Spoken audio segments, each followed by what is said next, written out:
본문의 말씀은 마태복음 16장 13절로 19절까지의 문맥으로 살펴보겠습니다. 예수가 가이사랴 빌립보 지방에 이르러서 제자들에게 묻습니다. 사람들이 나를 누구라고 하느냐? 제자들이 대답합니다. 세례 요한입니다. 더러는 엘리야로 봅니다. 또 어떤 이는 예레미야나 선지자 중에 한 사람으로 보고 있습니다. 이어서 예수님이 제자들에게 다시 질문하는 거예요.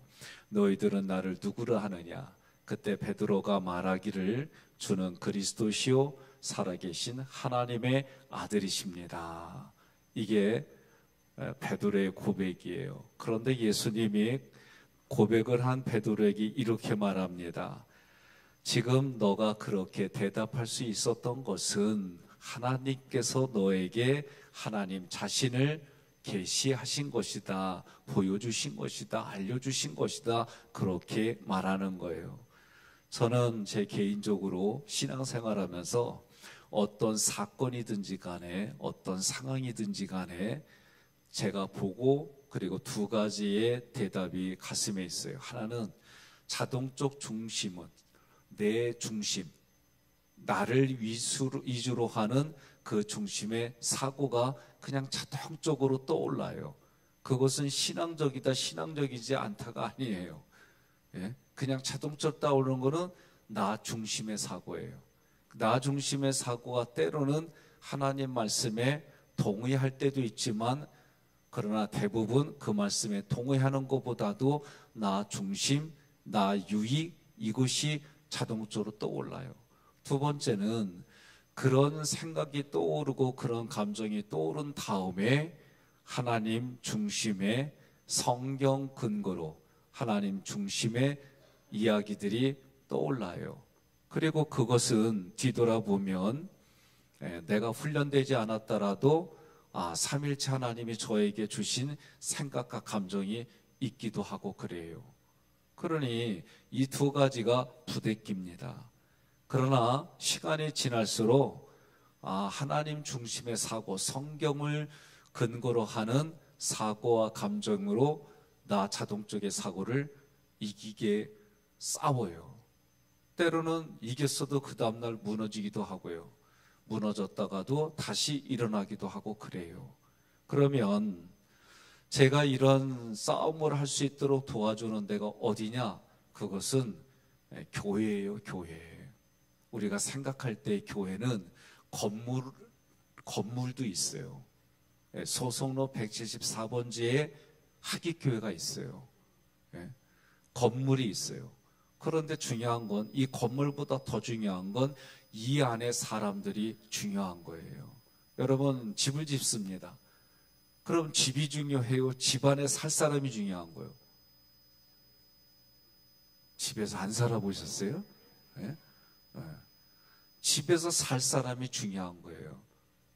제가 이번 주 성자 하나님을 우리가 찬양하는데 찬양하는 내용 중에 하나가 여러분 하나님께서 우리에게 주시는 은혜가 있는데 분명히 앞부분에서 내용이 뭐냐면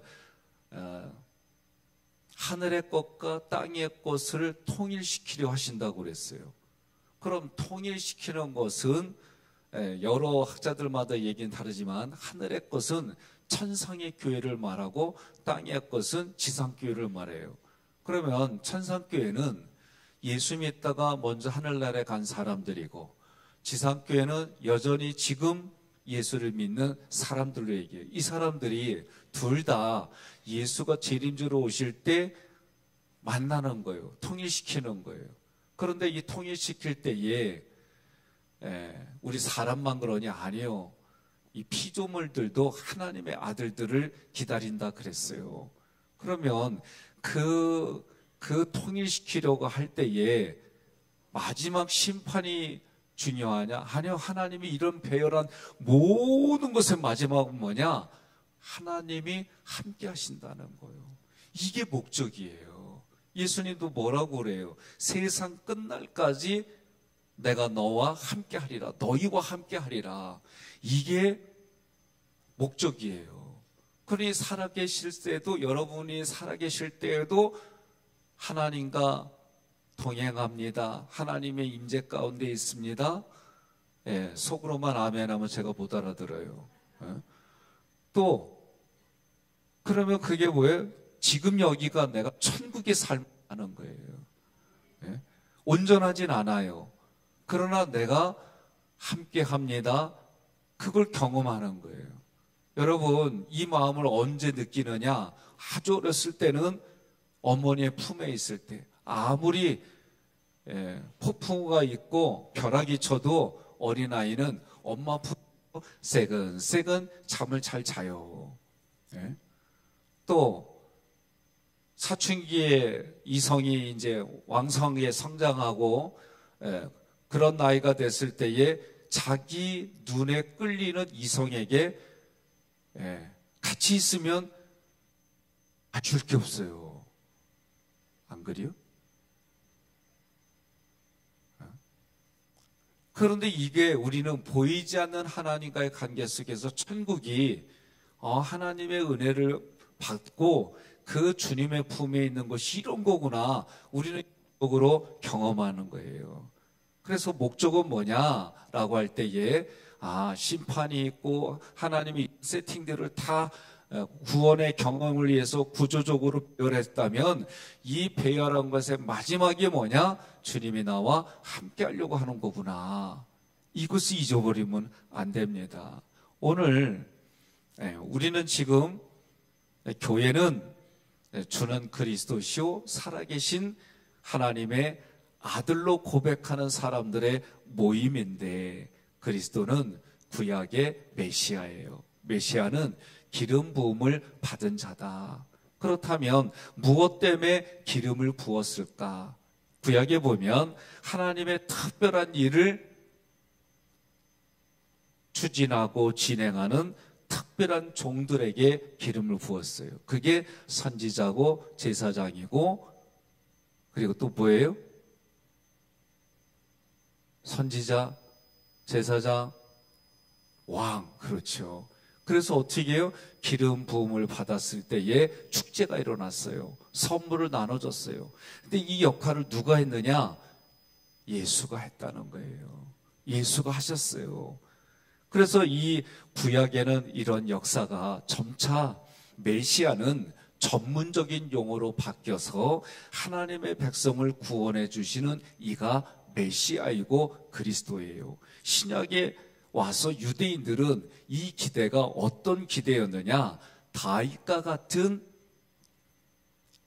왕이 오기를 바란 거예요. 그래서 다윗과 같이 이방 민족의 압제로부터 해방시켜 주시고 경제의 풍요화, 정의, 평등, 평화를 가져다 주는 그런 분을 기다렸어요. 그런데 지금 이스라엘 백성들이 기다리는 그리스도는 한마디로 말하면 정치적인 메시아예요. 정치적인 메시아를 기대했어요. 그런데 그렇게 정치적인 메시아를 기대하는데 예수님이 오셔서 자신을 메시아다, 그리스도다라고 이야기해 주시면서 나는 정치적인 메시아로 왔다, 그렇게 말씀하지 않으셨어요. 죄로부터 영혼을 구원해 주시는 메시아로 이 땅에 오셨어요. 이것을 성경은 하나님이 우리를 세상을 사랑하사 독생자 아들 예수를 그리스도로 이 땅에 보내셨다라고 말씀하셨어요. 예수님은 십자가의 고난과 부활을 통해서 자신을 메시아로 드러내셨어요. 그러나 부활을, 십자가를 겪고 부활을 하기 전까지는 감추셨어요. 이게 하나님의 계획이고 뜻입니다. 중요한 게 있어요.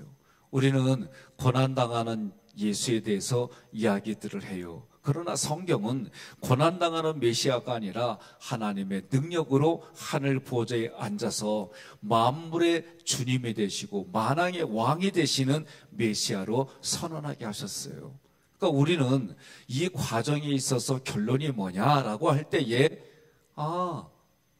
죽어서 천국 가는 거다, 이렇게 생각하게끔 교육을 해왔어요. 성경은 죽어서 가는 천국이 아니라 예수님이 오셔서 회개하라 천국이 가까이 왔느니라, 그리고 우리에게 침노하는 천국으로, 그리고 내가 지금 이 자리가 천국입니다. 내가 지금 살아가는 삶의 자리가 천국입니다. 이렇게 가르쳐주고 훈련하는 데가 교회다라고 가르쳐주는 거예요. 사도행전 2장 36절 함께 봉독합니다. 그런즉 이스라엘 온 집은 확실히 알지니 너희가 십자가에 못 박은 이 예수를 하나님이 주와 그리스도가 되게 하셨느니라 하니라. 아멘. 그러니까 하나님의 계획은 뭐예요? 하나님의 계획은 우리를 구원해 주시는 거예요. 우리를 구원해 주시는데 그 계획은 언제? 창세전에 계획하셔서 고르고 또 고르고 골라서 나를 택하셨어요. 이것이 여러분 그냥 믿겨지느냐? 아니요. 누군가는 말씀을 전해야 돼요. 누군가는 말씀을 전하니까 그 말씀이 들려져서 믿음으로 믿겨지는 거예요. 믿겨지고, 그리고 예수님은 그 구원을 이루시는 하나님 앞에 순종하고 차원에서 십자가에 달려 돌아가시고 부활하셔서 승천하시고 재림하시는 그 예수님으로 하나님이 계획하셨어요. 그런데 예수님은 빌립보서에 보면 본질적으로 하나님이시지만 하나님과 동등됨을 취하지 않았다. 그런데 마태복음에서는 문법적으로 하나님께 속해 있다라고 그렇게 기록이 됐어요. 성령님은 뭘 하느냐? 인치시는 거예요. 하나님의 소유물이다, 하나님의 것이다 라고 인치시고, 이런 내용들을 성령은 우리에게 어떻게 하냐? 깨닫게 해주시는 거예요. 그래서 여러분 한 사람이 하나님이 창세전에 택하시고 세워서 예수 그리스도 안에서 구원이 일어나고, 그리고 이것을 성령을 통해 인치신 것이 삼일체 하나님이 나를 구원해 주시는 계획을 이루시고 완성도 있게 해주시는 거예요. 나의 구원은 언제 완성이 되느냐? 예수님이 재림하시는 그날에 완성되는 거예요. 동의하십니까? 자, 사도행전 5장 42절 함께 봉독합니다. 그들이 날마다 성전에 있든지 집에 있든지 예수는 그리스도라고 가르치기와 전도하기를 그치지 아니하니라. 아멘. 교회의 개념은 가르쳐 드렸어요. 예수는 그리스도시요 살아계신 하나님의 아들입니다. 이것을 고백하는 사람들이 모임이고, 그 모임은 예수의 핏값으로 세운 교회인데, 그 교회가 뭘 하느냐? 가르치는 거예요. 예수가 그리스도입니다. 살아계신 하나님의 아들입니다. 이걸 가르치는 거예요. 이것이 교회의 기능이에요. 그러면 교회는 그걸 가르쳐서 어떻게 하느냐? 그렇게 계속 가르치고 전도하기를 날마다 하는 거예요. 이게 여러분 교회의 기능이에요. 그러면 교회는 지상의 소속로 174번지에 있는 하깃교회가 교회고, 예수의 핏값으로 세운 이 건물만 얘기 아니라 이 건물 안에서 이루어지는, 그리고 그 건물 안에 모이는 사람이 중요한데, 캄캄히 보면 우리 개인이 교회예요. 여러분, 내가 교회예요. 가정이 교회예요. 석회가 교회예요. 선교회가 교회입니다. 그래서 교회는 가르치고 전도하기를 날마다 성전에 있든지 집에 있든지. 그러니 주님이 세우신 교회의 마지막은 뭐냐? 우리가 그런 인생을 살다가 하나님 품에 가는 거예요. 여러분, 이제는 뭐예요? 외치면서 예수 믿으라고 하는 것도 있지만, 여러분과 제가 삶으로 예수님을 향기가 나게 하고, 삶으로 누군가의 마음에 감동을 주고 감격을 주고, 그런 인생을 살아가는 거예요. 하나님 나에게 감동을 줘요. 하나님이 나에게 감격을 줘요. 여러분, 제가 몇 번 얘기를 하는데, 저에게는 23년도, 24년도에 터닝 포인트가 되는 사건이 있었어요. 그 사건은 최영철 사건입니다. 최영철은 2023년 12월 31일 날 35년 만에 찾아온 친구야! 그랬던 사람이에요. 예?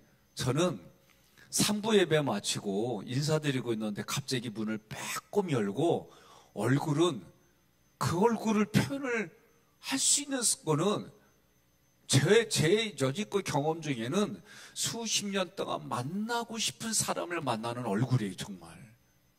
그래서 저는 그 얼굴에 그러면서 뭐라 그러냐면 평고 33회 졸업생 최영철이야. 이런데 이 한마디에 모든 저의 무장이 해제됐어요. 그리고 우리 장로님들 아시지만 그날 회의하다가 35년 만에 만난 친구인데 오늘 기획연에 좀 일찍 끝냅시다. 그래가지고 우리 장로님들이 일찍 뭐 특별히 할 얘기도 없는데 이러면서 일찍 서로 마쳤어요. 그리고 만나서 장작 5시간을 서로 얘기를 주고받는데 얘기를 하면 할수록 뭐가 안 맞아. 그래서 사실 제가 아내한테 여보 확인 좀 해봐. 근데 이 친구가 그걸 받는지 안 받는지 모르지만 용건을 꺼냈어요. 그 용건은 뭐냐? 본인은 우리나라로 말하면 국방과학연구소의 아주 핵심 인물이야. 나는 국제적인 사람을 만나갖고 그날 아주 뿅 갔어요. 그리고 나서 얘기를 하는 거는 우리나라의 어느 장소는 가면 안 된대. 거기도 국방과학연구소에서 무기를 개발하는 거. 뭐 이런 얘기, 그럴싸하게 얘기를 하고 자기의 한마디면은 4년 동안 스칼라십의 생활비까지 받으면서 아들을 유학 보내서 언제든지 전화달라고 전화까지 줬어요. 아유, 나는 믿었다니까요. 근데 자꾸 안 맞잖아요. 뭐가 앞뒤가. 근데 완벽해요. 그 사람의 논리는. 왜? 고1 때 다 이민 갔고 가족들만 간 게 아니라 친척들까지 다 이민 갔어요. 그리고 고1 때니까 내가 아는 게 없어. 기억도 안 나. 그런데 어렴풋이 정말 얌전했던 친구 한 사람의 얼굴이 기억나는 거예요. 그 친구하고 비슷한데, 근데 어쨌든 아내하고 인사할 때 그랬어요. 여보, 교회 여기서 예배 마치 인사할 때 나 기억도 하나도 안 나. 이름도 기억도 안 나. 누군지 모르겠지만 내 주변의 친구들까지 얘기를 딱 하니까 그냥 딱 믿고 시작한 거예요. 그런데 용건은 뭐냐? 하얏트 호텔에서 짐을 가지고 좀 나왔는데 다 잊어버렸대야. 팀들은 대구에 가 있는데 거기에 같이 가야 되니까 차비 좀 달리야. 제가 이런 경우를 여러 번 겪었어요. 그러면 그 사람들이 달라는 돈을 주면서 제가 뭐라고 그랬냐면 교훈을 했습니다. 다시 말하면 지적질을 했어요. 그래서 주면서도 받는 사람이 마음이 상하는 얘기를 제가 했어요. 그리고 줬어요.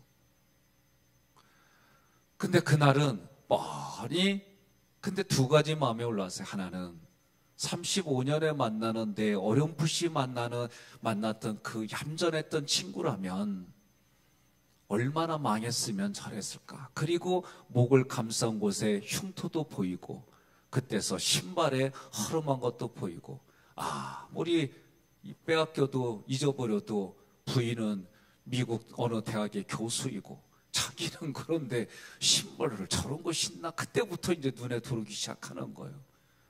하나하나 다. 그래서 망했으면 얼마나 이렇게 망해서 친구라고 찾아왔을까. 또 한 가지는 나한테 속여서 이걸 가지러 온다면 지나가는 거린도 우리가 밥 한 그릇은 사줄 수 있는 그런 교회인데, 이 생각을 하면서 여러 가지가 왔다 갔다 했지만 제가 끝까지 친구로 대해줬어요. 아무 말 안 하고 그래 달라는 돈은 다 안 주고 김 목사한테 나 2만 원만 꿔줘. 2만 원만 꿔가지고 하나는 점심 먹고 그리고 좀 남으면 집으로 돌아갈 수 있는 노잣돈이 되겠지. 이런 개념으로 줬어요. 그랬더니 이거 가지고 어떻게 태국 가냐고. 그러길래 제가 미안하다 야. 내 시간이 신방 빼고 좀 여유 있는 날이 이 시간이 수요일하고 금요일이니까 내가 다시 밥 사줄게. 지금까지 안 왔는데요. 제가 이 거를 몇 번 얘기를 하냐면 첫째로 저와 같은 사람의 지금까지 살아온 삶의 모습으로 보면 그런 경우에 옳고 그름으로 판단해서 충고하고 해석해서 그 사람에게 훈계하고 지적했지, 결코 그날과 같은 마음은 내 마음에서 오는 자동적 마음이 아니다. 하나님이 나에게 경험하게 해주신 사건이고 마음이고 생각이다. 이게 며칠 지나고 나니까 제 마음속에 이런 생각이 떠오르는 거예요. 그러면 이걸 왜 경험시켜 주셨을까? 이런 일들이, 유사한 일들이 질적으로는 같지만 형태적으로는 다른 일들이 일어났을 때 하나님이 주셨던 그 생각과 감정을 다시 기억하자. 저는 이렇게 내 나름대로에게 이야기한 거예요. 그러면 그것을 보는 누군가는 내용을 모를 때는 이러쿵저러쿵, 내용을 알아도 이러쿵저러쿵 얘기하겠지만 저에게는 그날 그렇게 제가 얘기했어요. 뿌듯하다고. 그 어떤 것들과도 비교할 수 없는 내 안에 감동이 있고 내 자신이 대견스럽고, 왜 내가 지금까지 해오던 것과는 전혀 다르게 하는 내 자신이 거기서 알지 못하는 기쁨이 있었어요. 그런데 며칠 지나고 나니까 이건 내 속에서 내가 의지를 가지고 했던 게 아니에요. 하나님이 나에게 감동과 감격을 주셔서 그 감동과 감격에 제가 반응했을 뿐인데 이게 왜 이런 일이 있을까 곰곰이도 생각해 보니까 말씀을 통해 하나님의 나에게 주신 귀한 상황인데 늘 날마다 이러느냐? 저는 그렇지 않다고 봐요. 여전히 제 이성이 그리고 나의 이해관계가 나중심의 생각이 올 것이다 말이에요. 그럴 때 지금처럼 내가 또 이긴다라고 나는 확신 못해요. 그러나 그런 일이 올 때마다 2023년 12월 31일 오전 11시에 마친 그때를 저는 다시 기억하는 거예요. 그리고 하나님의 말씀을 다시 한번 되새기고 또 되새겨서 내가 나중심의 생각을 싸워서 이기는 그런 근거로 저는 받아들였어요. 여러분, 우리는 예수님의 피의 값으로 세우신 교회에서 날마다 어떤 상황이든지 저는 그리스도시요 살아계신 하나님의 아들입니다. 이 고백이 나에게도 가르치고 전도하라고 해주신 하나님의 뜻, 하나님이 가장 기뻐하는 뜻이 뭐냐? 고르고 골라서 세워가지고 하나님이 그렇게 할 정도로 기뻐하는 게 뭐냐? 마지막이 뭐냐? 저 하늘나라의 마지막, 그리고 이 땅에서도 예수님의 마지막 고백은 내가 너와 함께하리라. 하나님이 계획하고 이루시고 고르고 세워서 내가 너와 이 하나님 나라에서 함께하리라. 이것이 가장 하나님이 기뻐하는 것이라는 게, 그렇다면 오늘 이것이 나에게 주어지고 여러분과 제가 살아간 삶의 마지막까지 해야 될 게 뭐냐? 한 영혼에 대한 하나님의 그 마음이 나에게도 주어지고, 그리고 그것을 통해서 하나님의 뜻이 흘러가는 거예요. 여러분 동의하십니까? 이것이 내 삶의 존재 이유고, 이 모든 것을 위해서 여러분과 저는 건강하든지 건강하지 않든지, 많이 배웠든지 배우지 못했든지, 가지고 있든지 풍요하게 있든지 어느 상황에 있든지 간에 하나님의 가장 기뻐하는 이 뜻이 교회를 통해 예수의 피값으로 세운 교회에 있는 건물 안에 있는 우리, 예수의 피값으로 우리를 하나님의 자녀 삼으신 그 은혜가 다시 한번 누군가에게 흘러가게 하는 일들이 여러분과 저는 평생에 뭐하다 왔냐고 물어보면 나는 이 생명을 위해서 하나님 앞에 이렇게 반응을 보였습니다 라고 고백하는 우리 모두가 되시고, 2월 한 달 동안 우리는 교회의 머리가 예수님이고 2월에는 머리신 예수님의 뜻을 쫓아 예수님의 지체로 만들어가는 시발점이 될 수 있도록 여러분들이 기도하시고 삶으로 열매 맺는 그런 한 달 남은 인생이 되기를 주님의 이름으로 건면하며 축복합니다.